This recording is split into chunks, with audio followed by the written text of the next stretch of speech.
Okay, how's that? Does that work any better? Much better. Much Okay, better. so this can go in the bin. Well, afterwards I can do all the magic. I didn't have the full volume active. Yes, Leilani, we're here. Where are you? Where did you go?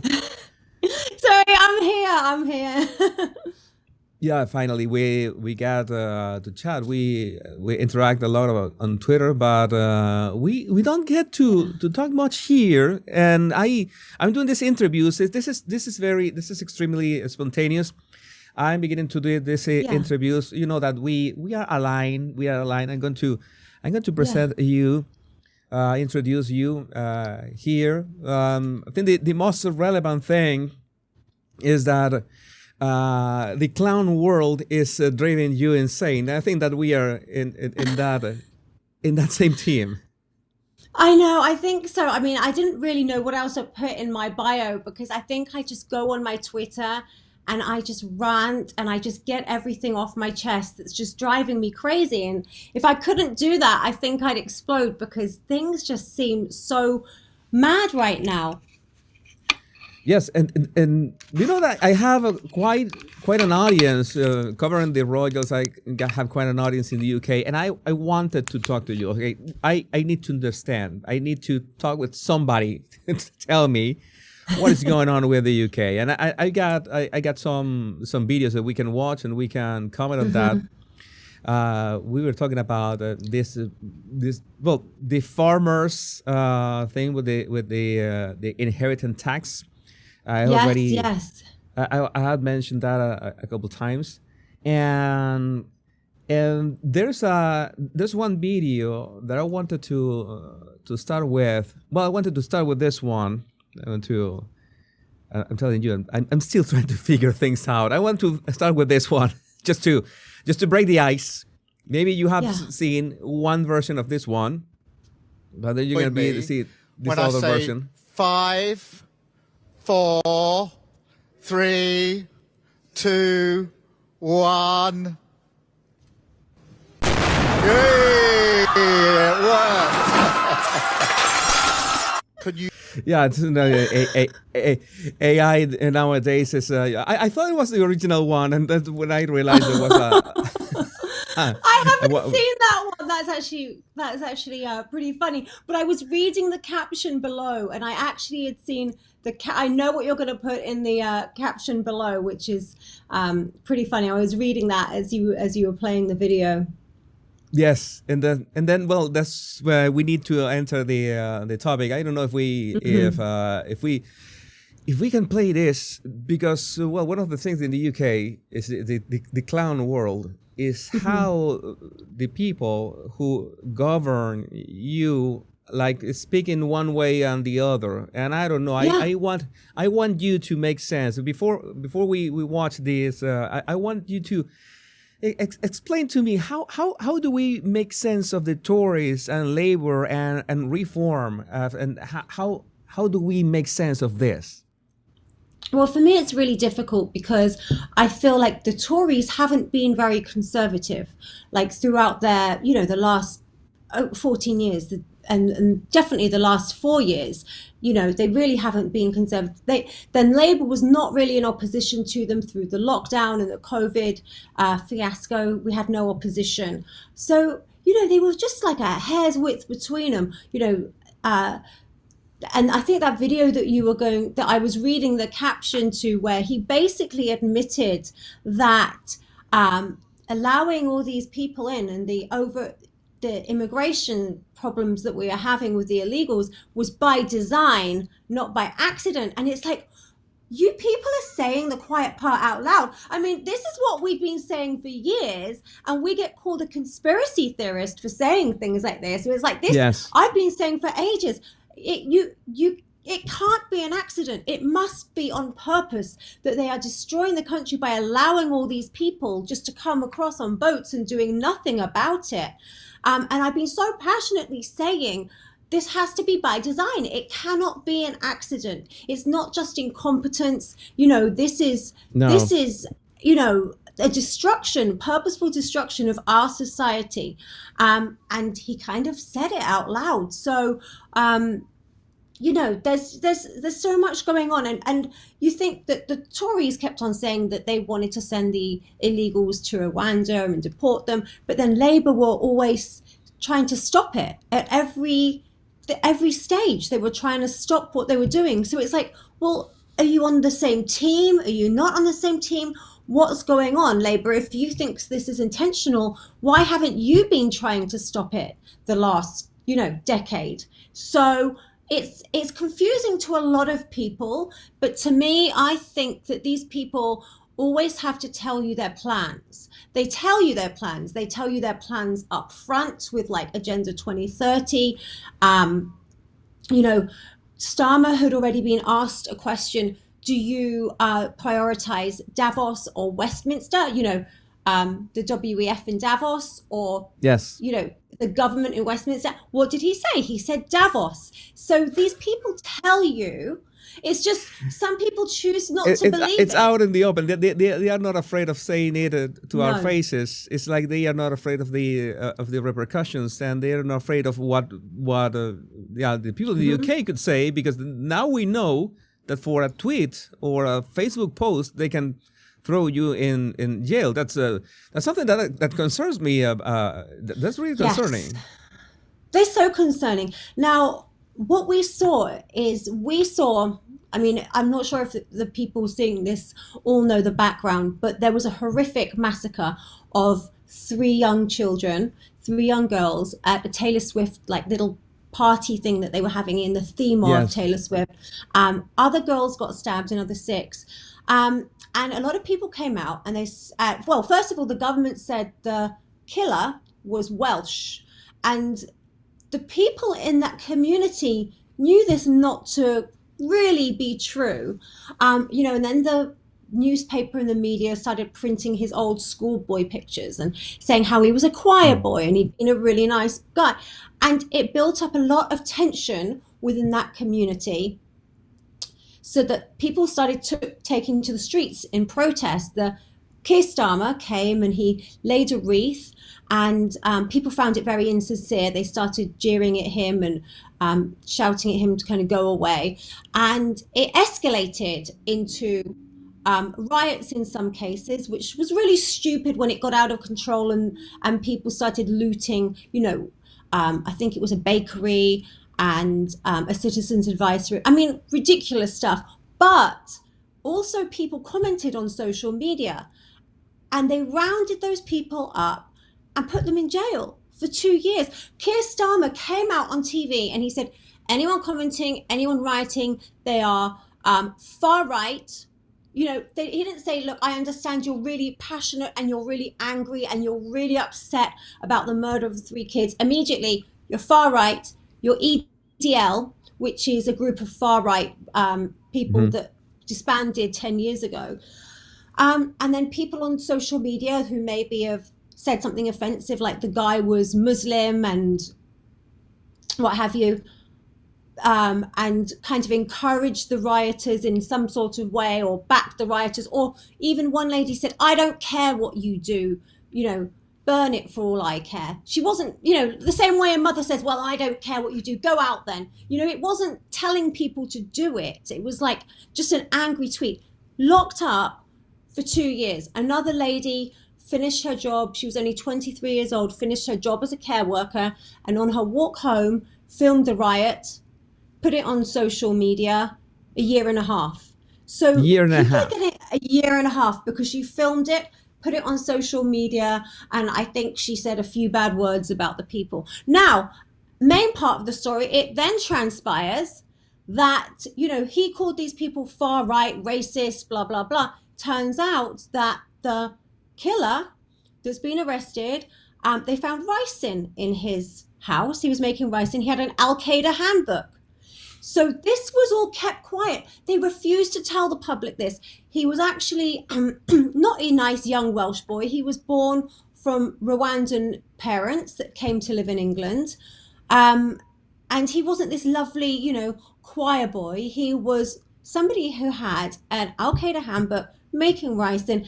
And the police would have known that immediately as soon as they searched his house. I'm sure Keir Starmer would have known.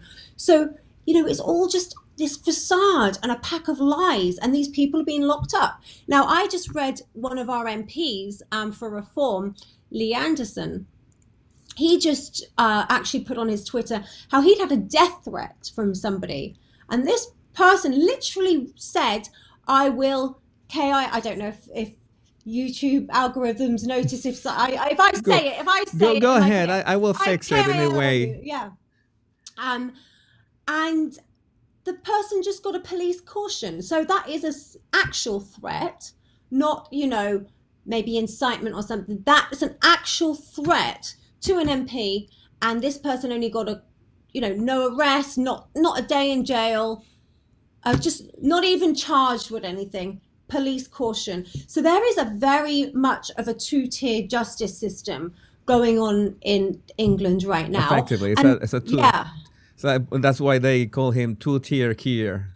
Two-tier Keir, and as well as that, while this is all going on with all these people being locked up for social media posts, we then see the worst kind of people that have been found guilty of possessing child abuse photos, the worst kind. Again, I don't want to say on here in case the algorithms don't allow it. It was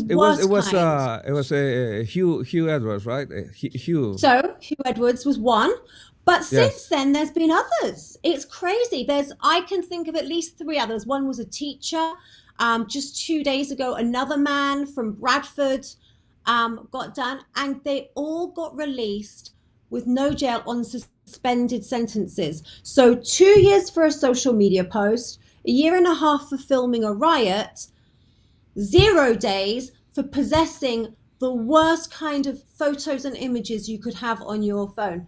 And that's, I don't even know what to say about it, because it's so disgusting and heinous, and it's just unimaginable that, the difference, it's unexplainable. Is this sort of what can one do about it? Because the first reaction that you have is that you want to go to X, or this is unacceptable, and you want to have a reaction to that. But now you know that you have no guarantee that whatever you say is going to land you in jail for whatever reason. And these judges they're going to just pick you. Oh no, you say this, straight to jail. It's like a meme, but it is not.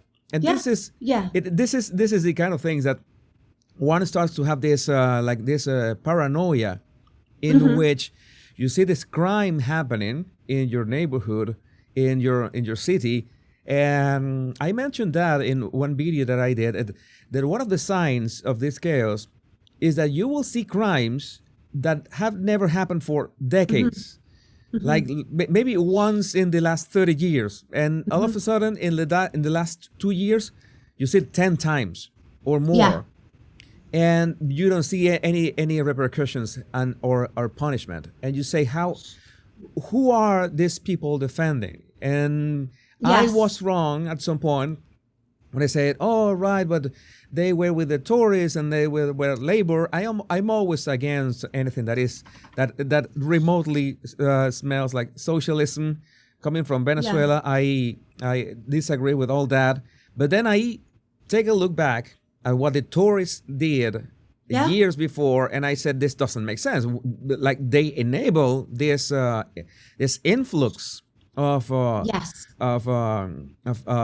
illegal immigrants. They let them inside the country. They could have a talk internationally with France and say, hey, you need to stop this because it's literally human trafficking. It's human trafficking. It is. And this is the problem. I think this is how Labour and Keir Starmer got in, because people are so sick of the Tories not being Tory. And I think, a lot of people voted for reform, and I understand why. I support reform. But I think that's kind of split the vote on the right-leaning side a little, because reform were prepared to be more politically, conservative in what they wanted to do. Stop crime, stop immigration, be a smaller government. And, this is this, and then there were obviously a lot of people that just didn't want to vote because they're like, what's the point? Both sides are just horrific. Like, who do we even vote for? We can't vote Labour. We can't vote Conservative. We're just going to sit at home and not vote. So, Keir Starmer got in, I think, with 1 in 5 people in the country voting for him. And that was how he won. 1 in 5. 5. that's Yeah. That is not legitimate. I call him out, and I've called him out. I don't know if I can enter the UK by this point, the way that I've expressed myself about him. But the most important thing is that that is not legitimate. That he could be legally the prime minister, but that is not a legitimate mandate by any means. I want to ask you a question. What do you think? What is your opinion of Nigel Farage? What is your opinion of Farage? I fluctuate. I fluctuate a lot with Nigel. He obviously brought a lot of people together for reform. I think he's a very charming person. I think he can speak to the everyday person. He can speak to, a more elitist kind of person. He has a very good way with people. But, yes, there are buts to it because, I think he'll throw someone under the bus quite easily, like he did Tommy Robinson. And, he feels he has to distance himself from him, which I understand if he wants to distance himself because he feels it would be bad for the party. But then, to throw that person under the bus, I don't agree with that. So I fluctuate. And also I've known other situations where he hasn't always had the back of people I think he should have had the backs of. So, that's out of a political situation. So,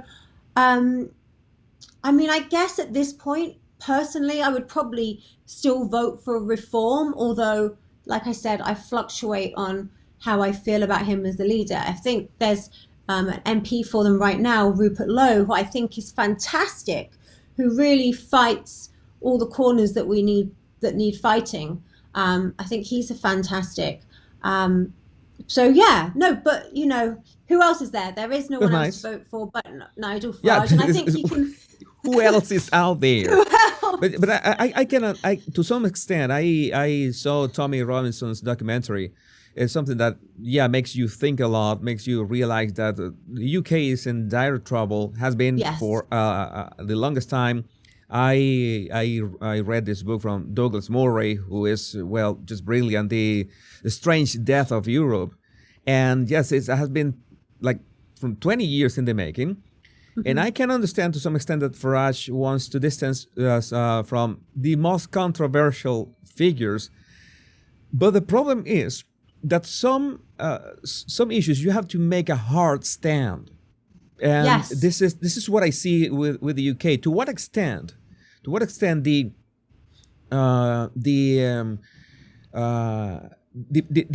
people in the UK is willing to make this hard stand on these topics. And let's try to speak. I don't want to get you into trouble.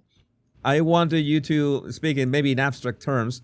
And we're talking about, for example, in the term of immigration, and to what extent the UK people want to make a hard stand on this topic.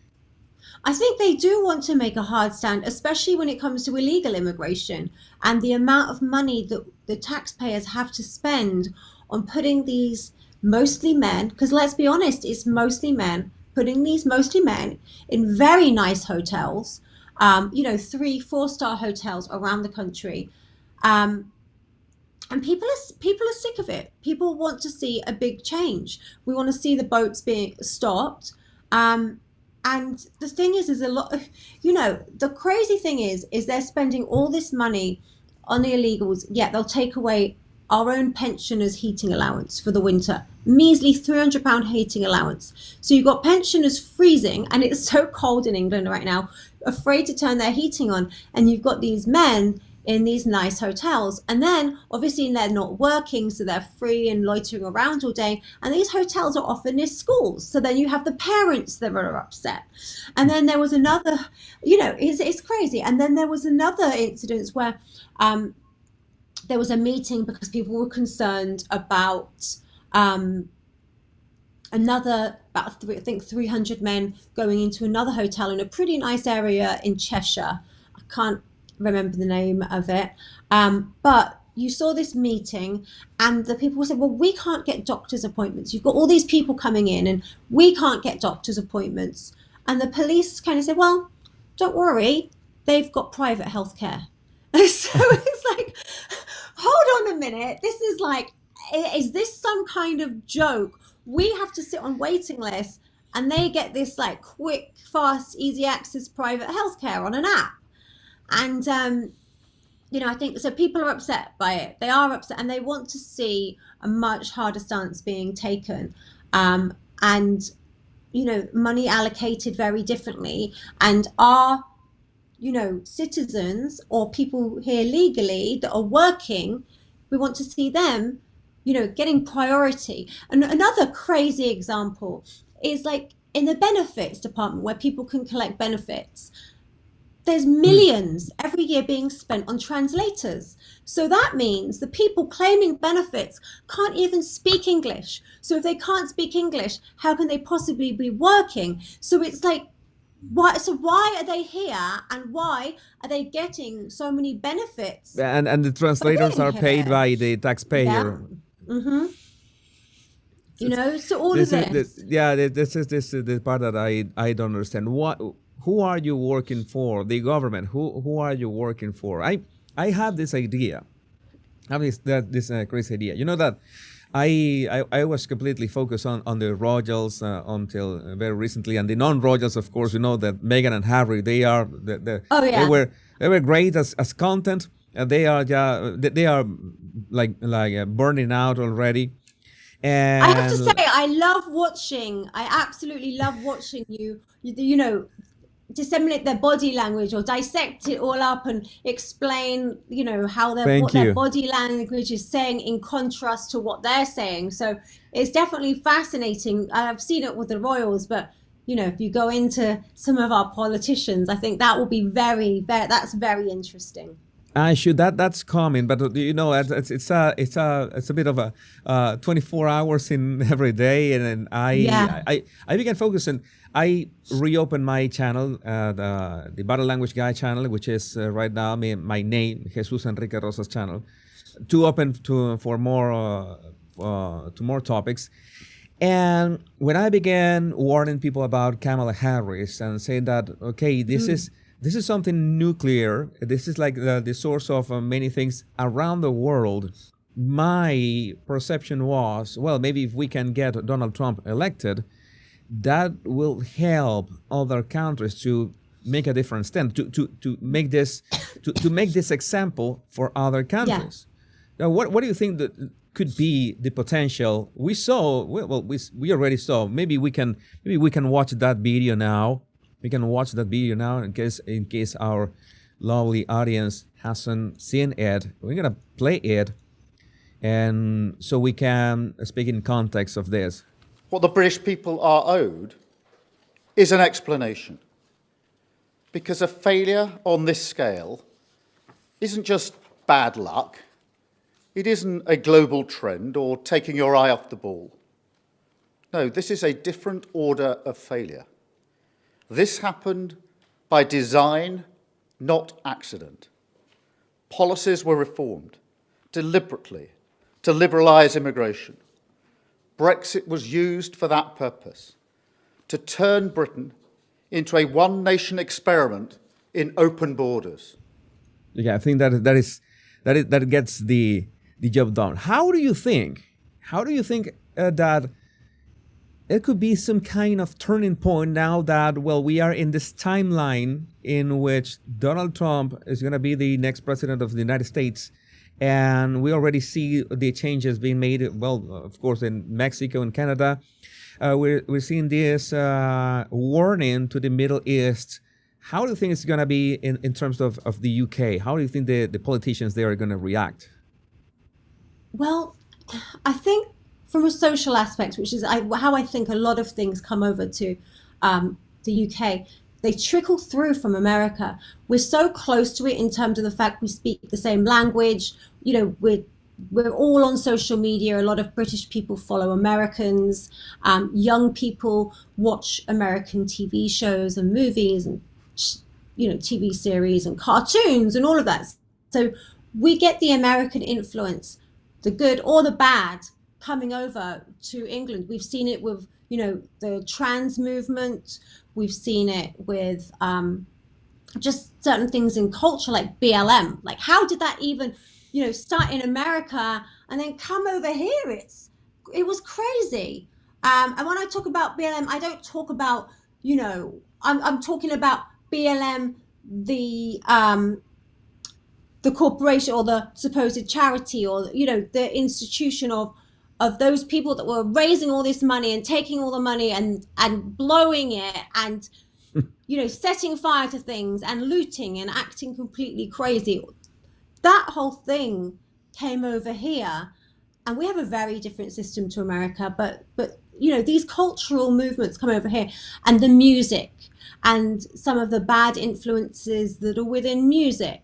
So we saw that kind of trickles over here very slowly, and that's how I always looked at it originally, from like the social aspect, and then I realized how connected it was to politics, because of a lot of the right would ignore those cultural issues, but then the left Yes. would grab hold of them. It was the lefties in Hollywood, it's the lefties mainly in music, and it's the right that feel they can't really speak up in those areas or they'll get cancelled. So for me, I found the social aspect, how it was coming over here, very interesting.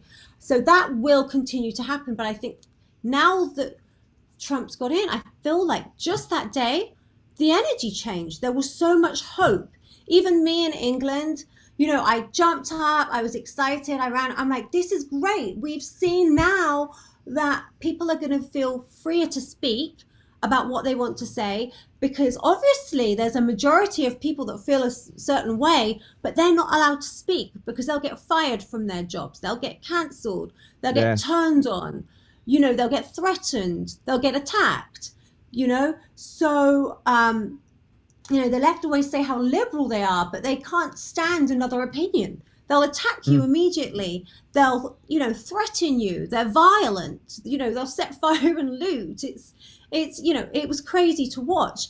So for me, I was really happy. And then about a week later, I was like, I was still really happy. And I felt like an energy change, and there was so much hope. And I think hope's very, very important for morale and for people, because once you get into apathy and you're like, Yes. nothing's ever going to change. That's how we got Keir Starmer. We got Keir Starmer in because of apathy, because people didn't want to come out and vote. So once you're in apathy, it's hard to get back out. So anyway, going back, I was all happy. I was jumping around, and then I was like, oh God, no, wait, I do actually still live in England, and I'm still under Keir Starmer. Sudden realization. Yeah, but I hope that when the British people see that the Americans can do it, and they can deport, and they're going to stop all these insane things of what they're doing to kids with the trans movements and the puberty blockers. That's a whole other issue. And then they're going to see I think they're going to stop, what's it called? I'm so bad on acronyms, Dodge, where they're going to decrease the government spending and make it those are the kind of things we want to do here. There's so much waste here of taxpayers' money. So all of these things, if we see it, the Americans do it, maybe, it might take a couple of years, but I am very hopeful that it will trickle over here, because things always do. Yeah, the influence, we are expecting that influence. I love the UK, by the way. I wish that the influence, for example, Nayib Bukele in El Salvador with the gangs was a transformation in 1 year, something that was almost sorcery. Javier Milei in Argentina is the same. Has been dealing with this high inflation earned from the Peronistas of decades. But the United States is the staple. It's like this beacon of the free world. And you say that very important part, which is once we see the United States pulling off these two things, first the deportations, which I want to talk about the left, by the way, after this, the deportations and the downsizing of the government, then other countries would say, hey, why are we spending so much in the government? Why can't we be more lean? In this case, we're hoping that to work. But something that you said, I think it's part of the problem. I felt that in Venezuela a lot.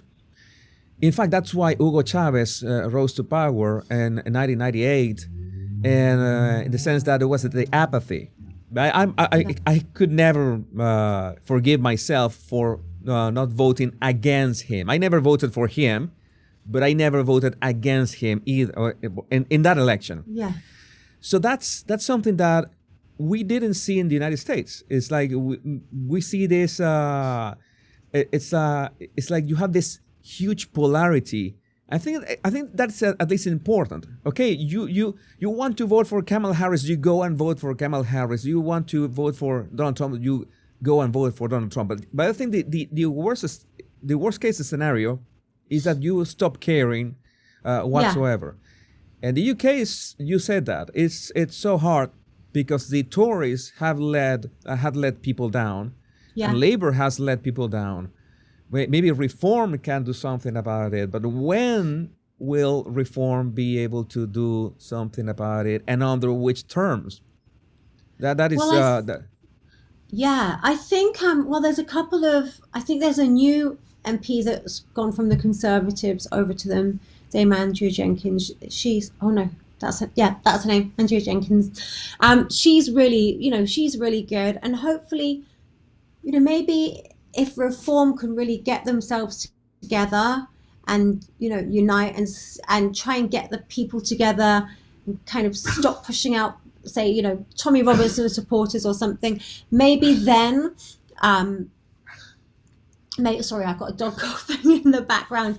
Maybe then, they can get a little bit stronger, because we've got 4 years now. So there's 4 years for really reform to get their act together and really try and bring the right together and say, look, we are a party that are going to do what we say. We're not going to lie, like Labour, and we're actually going to be, right-leaning.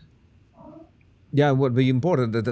It's like saying that voting and going and vote and being registered. I think that one of the most important part in the United States was, for example, Pennsylvania. Scott Presler. What Scott Presler did in Pennsylvania was making sure that people were registered to vote, and of course, and bringing people.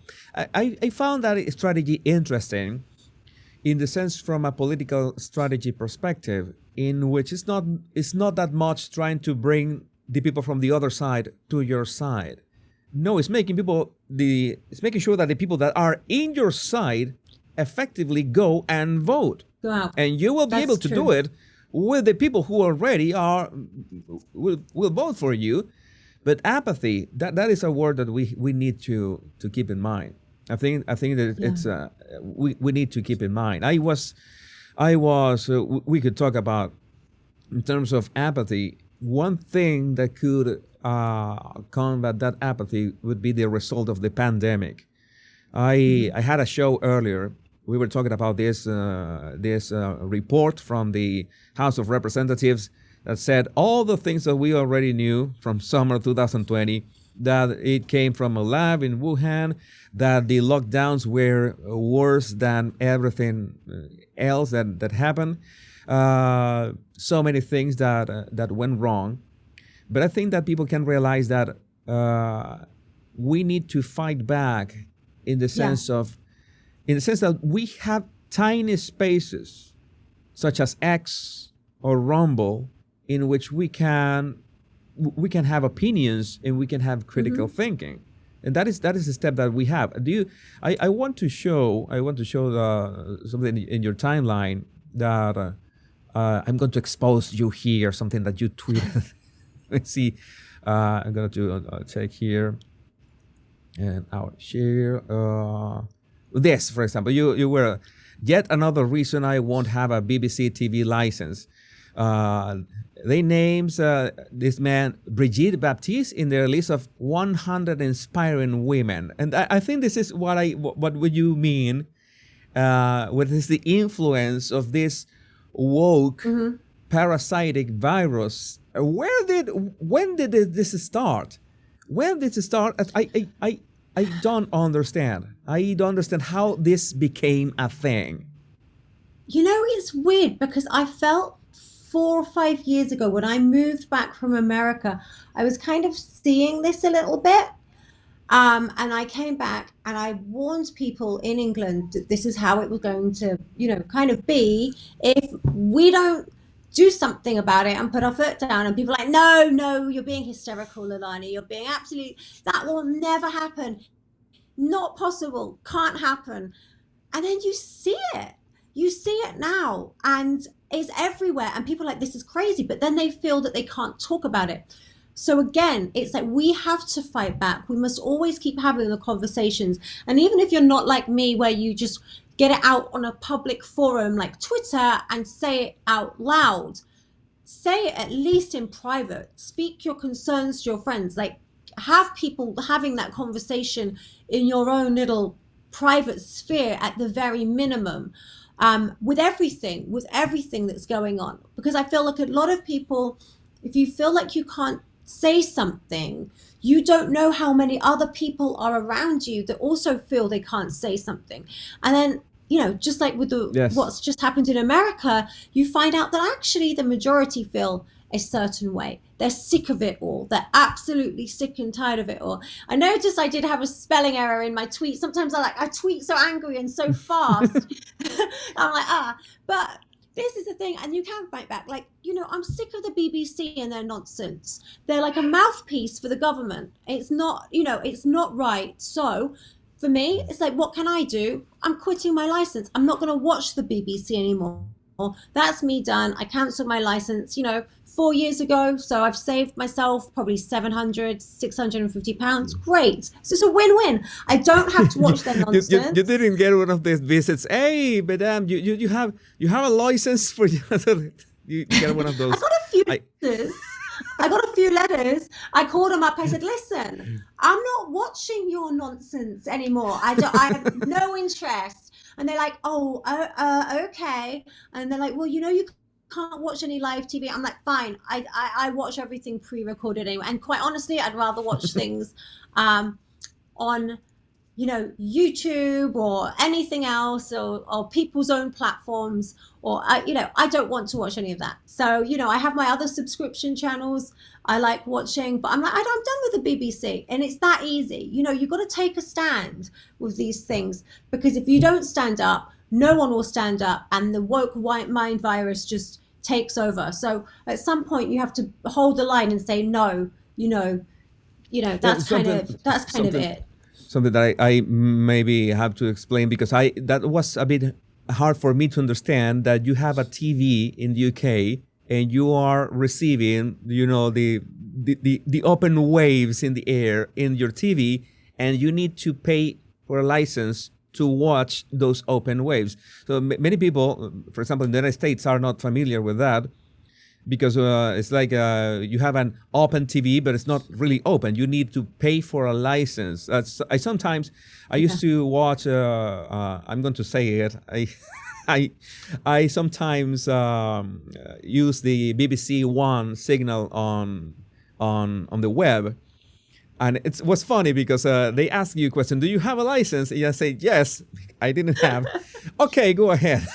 Yeah. keep It's watching. ridiculous. Yeah, it's ridiculous. It makes no sense.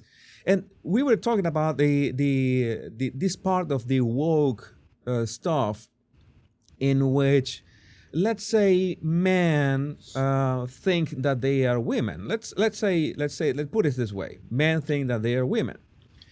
What would you answer to what most people say? A lot of people say that, why would you care? Why would you care? Leave them alone. Are they? I get that a lot all the time. Why would I care about that? They are not harming anybody. They tell me that. What would you tell them in this case? So first of all, if a random man decides he wants to dress up as a woman, do it. It doesn't matter. Like, if you want to do that, that's fine. But when it's you expect me at your workplace to say she and her, and if I say he or him, I'm going to get in trouble. Then that's a problem. Then you're invading into my normality, because this is what it's not. You aren't a she and you aren't a her, and I have to play along with this delusion. Like, I don't mind what you do, don't expect me to play along with it. But then it gets worse, because then you get these men who have, say, raped women, but then they get put in a female jail. Yes. And this has happened, because it's happened, and women have then got pregnant in female jails by these rapists that have been put in, mainly in America. It's almost happened where men have been put in jails here. But then, and then you read about these, or like a paedophile or a rapist, and you've got the judge then calling that person she or her in court. And it's like, no, this is a man. He violated a woman, and now you're pandering to it. Yes. So then you have other spaces like women's, say, like a women's hostel where a woman would take her kids, and it's for women and children. And then Yes. you have a man who thinks he's a woman in there, and then you have them in the changing rooms, and then you have them in sport, and then you have them women winning women's awards. And then, like Riley Gaines, she got her championship trophy stolen from her by a man. That woman spent her entire youth practicing and training her heart out to be the best. Yes. And she got beaten by a man who then claims to be a woman. And so this is where it gets crazy. And then now what's even worse is now it's gone to children.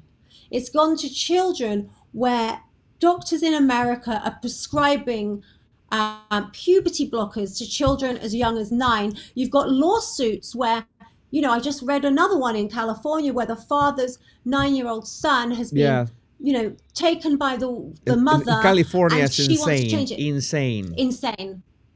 Insane.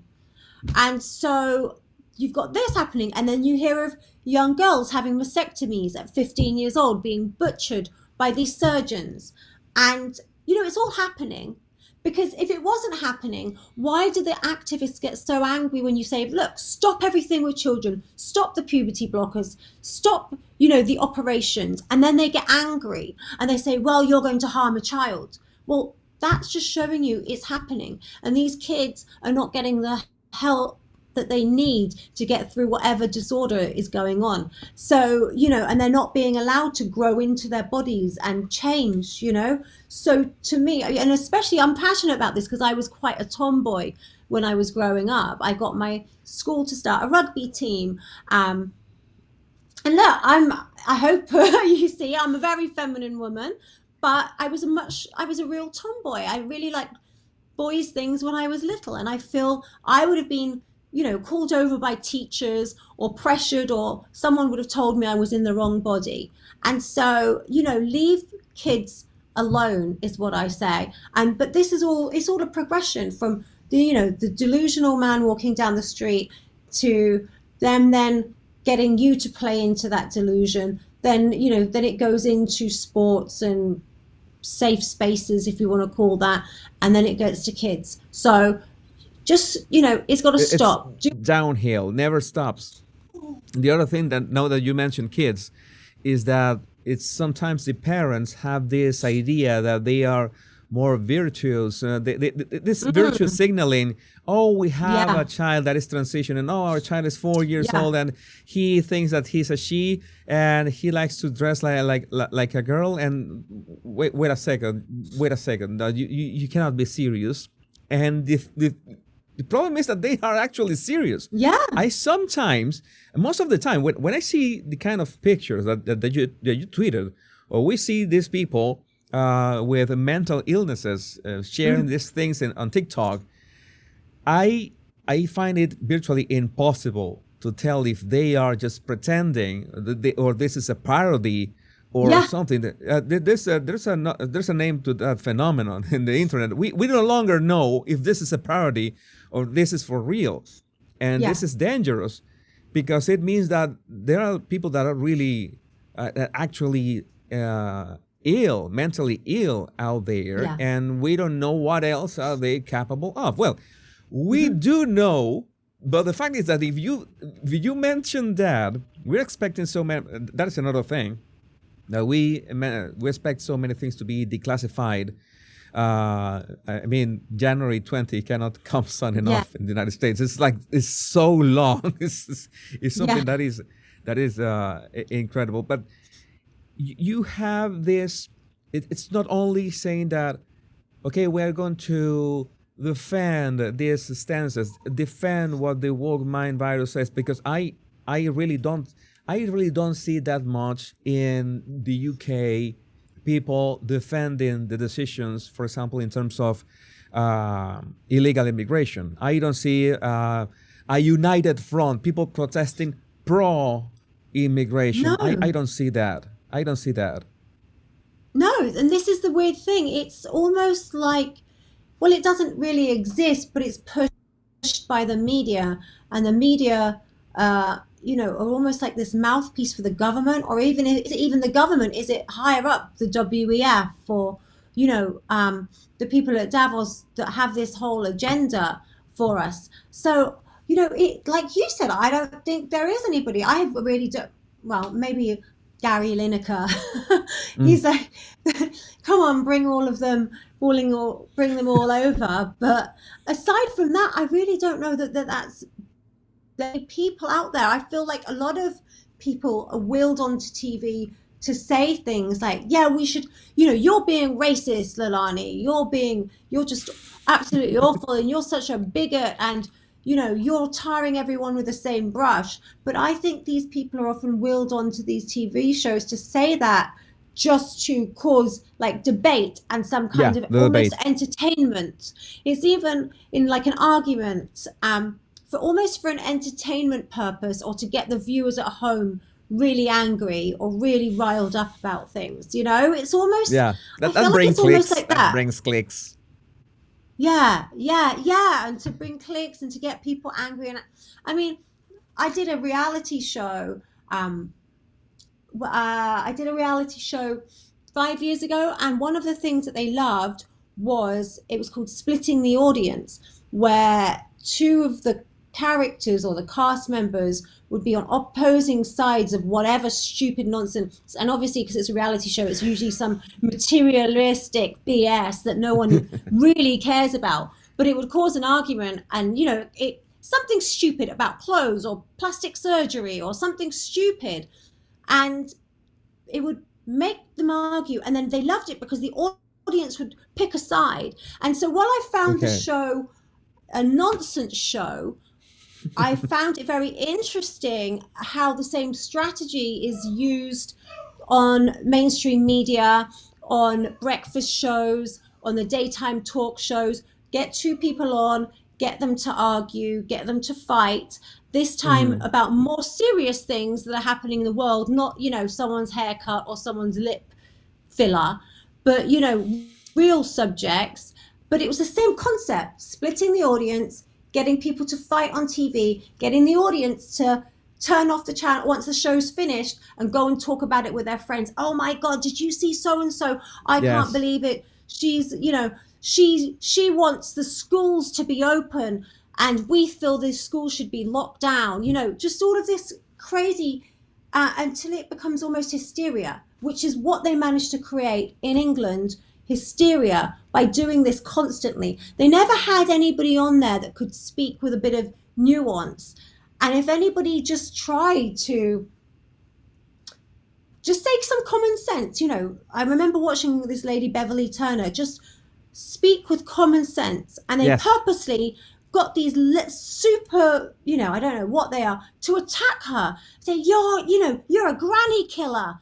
You're going to kill everybody by going to the supermarket. You're a granny killer, and that was how they got people really angry and speaking about it, and the same tactics. So to me it was very fascinating, and I suppose that's one plus from doing this nonsense show that I did, that I managed to see, wow, this is how it's working here in the real world on what's supposed to be serious shows like a news show or a daily talk show, but they're using the same tactics to create division and anger and push a narrative.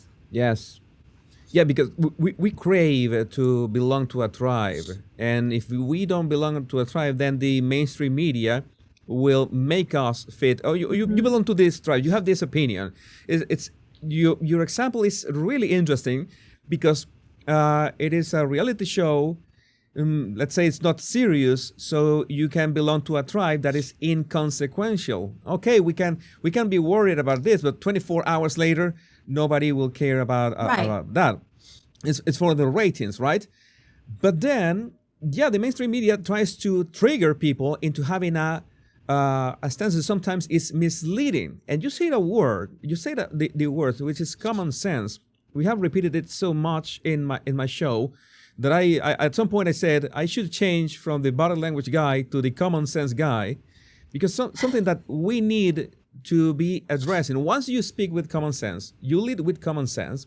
You say, hey, wait a minute, let's see what it's all about. Let's apply critical thinking.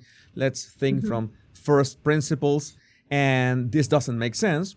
You try to ask the questions that could settle the argument, but some people, and you know which people we're talking about, those in the, let's see, the clowns, okay?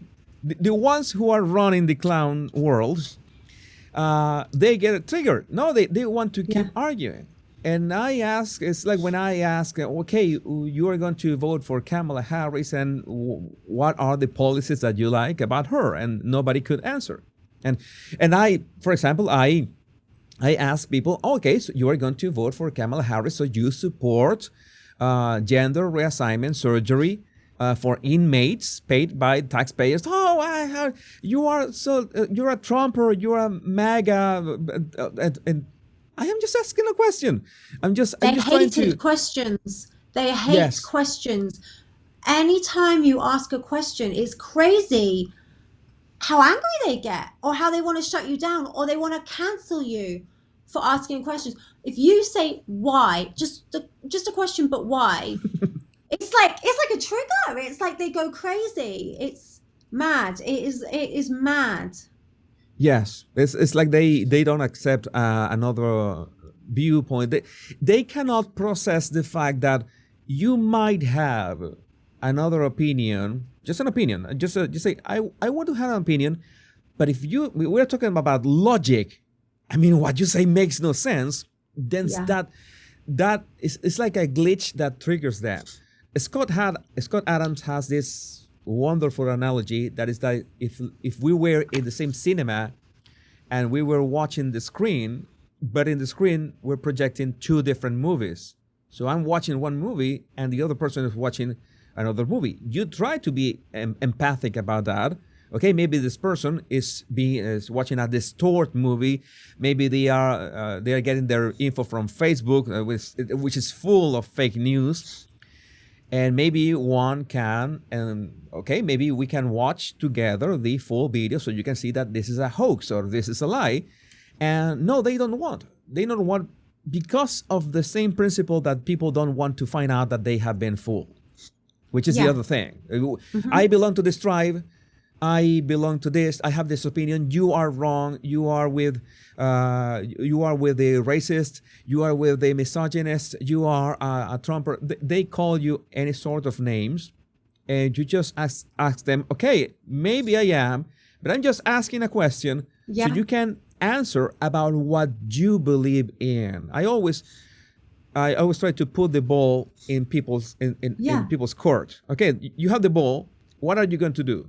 And they are triggered. They just throw I don't want to play this, and they call you names. And this is we need to find perhaps and this is something that we need to talk about. We need to find the common ground, what we agree on, and we need to, for example, that's being let's say joking a bit. It's like Meghan Markle. It's so easy to say that, okay, we can agree about Meghan Markle, but the other figure that has been really let's say, helped me on my YouTube career is Bill Gates.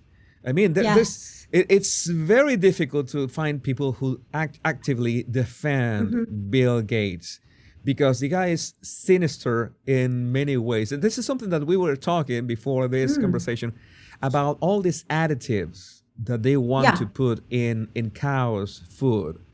And this is See, the opportunity that we have. I want to you to, what do you think about this? well, it's interesting you say that because, again, it comes down to questions. So, we get told they're going to put this additive into cows' food because they believe that it's going to somehow miraculously change the global climate because the cows will fart less, right? So Yes. then you start asking the questions and they don't like it. And I've noticed this because I've asked those questions and I've kind of been censored a little bit by asking these questions. So first of all, I want to know what is in this additive, okay? So I went and found out. So there's this thing called 3-nitrooxypropanol, right? This is in this food called Bovaer. And and then I mentioned online that it was linked to Bill Gates, and then I had all these people, no, it's misinformation, it's a conspiracy theory. Well, actually, Bill Gates has publicly spoken out saying that he thinks it's a great thing, this 3-nitrooxypropanol. He's working on something different called ruminate, but he has invested in the company Elanco that owns Bovaer. So whether or not he put his money directly into the department that makes Bovaer, he's invested into Elanco, I think to the term like 3 million or so. He's put money into this It's company. basically like say, oh no, he doesn't drink Coca-Cola. He drinks Pepsi. It's not the same. Well, no, Right. it's the same. It's the Yeah. same. And whatever company owns Coca-Cola, he's invested in that kind of thing. So he's there in links anyway. He's definitely invested into the company, whether it's a different department. So then I'm like, okay, next question. They want us to accept, and this is where I think they hate questions. They love you get told and you accept it and you repeat it. And that's the entire education system now, university system. You hear it, you read it, they tell you it, you repeat it. You don't ask questions, you just take in the information and you repeat it. So, Yes. when I've seen letters go out to Marks and Spencer's, the brand, the food company, Marks and Spencer's, saying, "Are you using Bovaer?" I've seen 4 different signatures at the bottom, 4 different people reply with the same letter, clearly copy and pasted, saying, "Yes, we're using it, but we're doing it to reduce the emissions and it's safe." And you start telling me something's safe and effective, I'm like, well, wait a minute. I've heard that before. I'm going to go and do my Yes. own research. Thank you very much. I'm not taking your word for it. So then I looked it up, and straight off the FDA data sheet, it says it can damage male fertility and sex organs. So it can damage male fertility and sex organs, must be handled with impermeable gloves, eyewear, and a dust mask. So yes, we're not eating it, but that is something you're going to feed to cows. And then the Yes. cows, a mother will know that she's very cautious when she's breastfeeding her child in case anything crosses over that she might eat or drink. She's not going to go and get wasted on a load of alcohol because it could get into her blood. I mean, her Yes. milk. It's And common feed sense. Common the sense. baby. So what's getting into the cow's milk? So there's that. So this is telling you handle it. So it's obviously with precautions. It's obviously toxic. It's like It, radioactive. Almost yeah, radioactive. it affects male sex organs and fertility. Then when you read the actual safety study, because I'm like, this isn't enough for me. I don't have a job. I've got all day to sit at home. I'm going to read this. I'm not going to accept anything they say. So I'm going through the safety sheet, and it's like, so it shrinks cows' ovaries. But they didn't find it as an adverse effect because the cows weren't sickened by it. Now, I'm going to tell you, if my ovaries shrunk after 3 months trial of eating something, I'm going to consider that an adverse effect. But apparently, it's not an adverse effect. So anyway, bottom line is, I'm not listening to it when they tell me that something's safe and effective. And in America, and this product, this Bovaer is safe. In America, they were putting RBGH,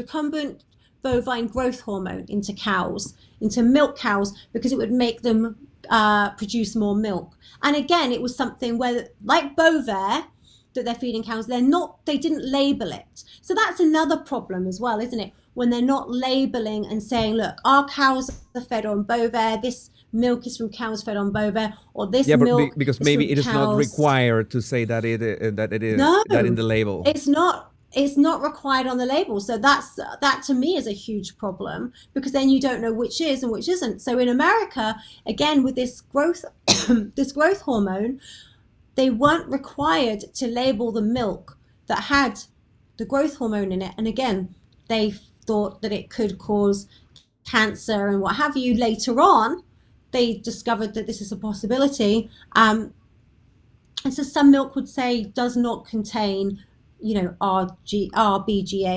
And I think, the same way that a lot of dairies now have come out and said, look, we're not feeding this to our cows. But again, you have the government who wants to kind of mandate it. And then you ask the question, they want to mandate it because they believe it will help with emissions. But then, ask this question. I want to know, this is a question I want to know, right? Just humor me for a sec. Say you stopped every cow, you fed every single cow in the world this.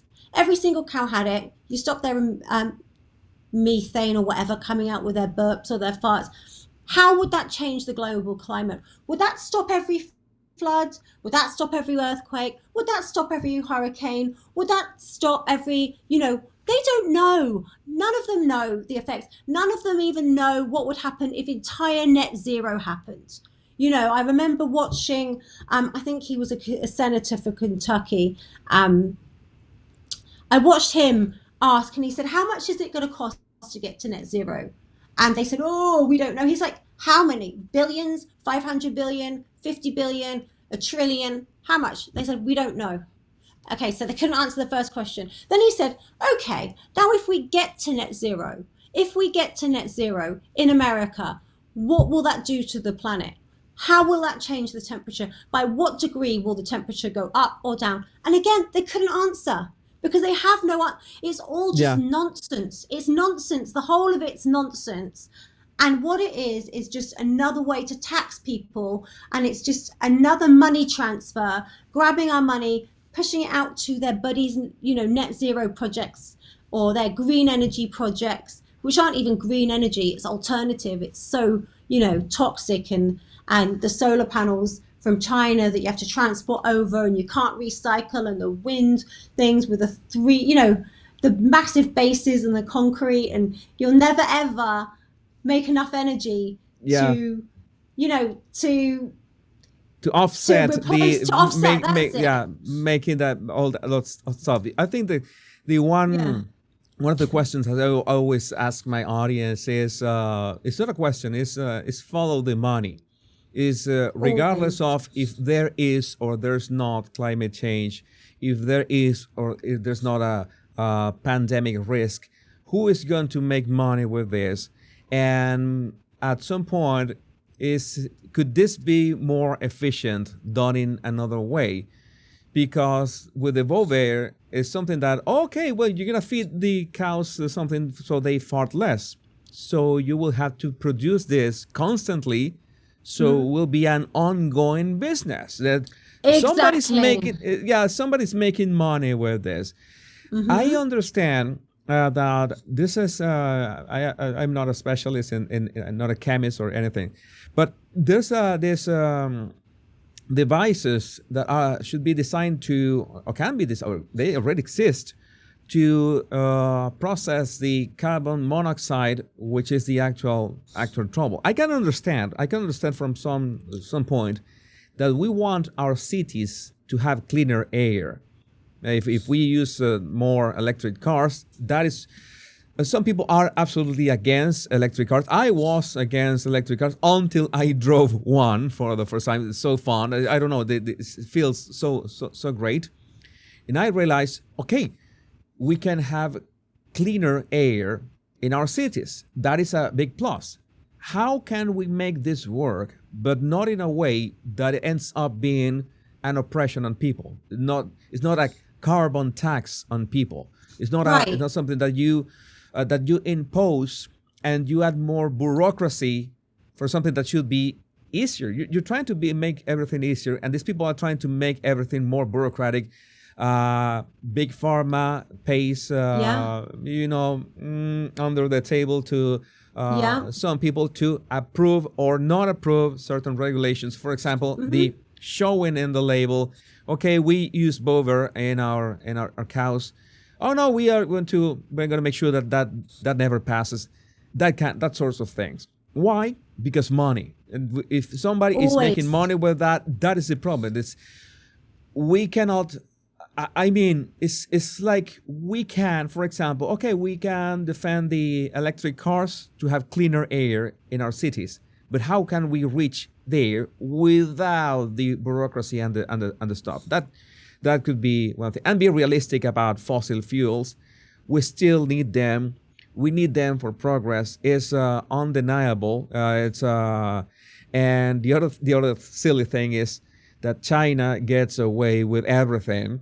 And with all the progress, with all the advancements and all the contaminations that they in the Western world is castrating itself Yeah. in the altar of something that is unreachable. We cannot reach that. Oh, See, we want to be better than China. No, okay, you're gonna be better than China, but you're gonna fall behind, and that is. In the end, we're going to suffer because of that. yeah, and I think it's a strange one because if you look at certain things like so we're going to get upset about methane, but when you look at the billions and billions of, toxic pesticides we spray, billions of tons of toxic pesticides that we get spray all over our land and our countryside and we breathe in and all of that, they're not so worried about that, right? And then I think I read 500 billion plastic bottles are used a year. 500 billion plastic bottles are used a year. What are we doing about that? I mean, that's crazy. So to pick on cow farts, Insane. insane. And to say, right, this is what we want. We're going to trial this. We're not going to tell anybody about it.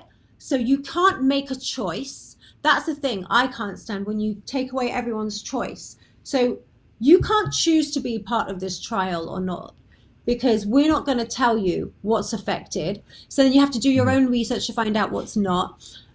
So we're not going to tell you.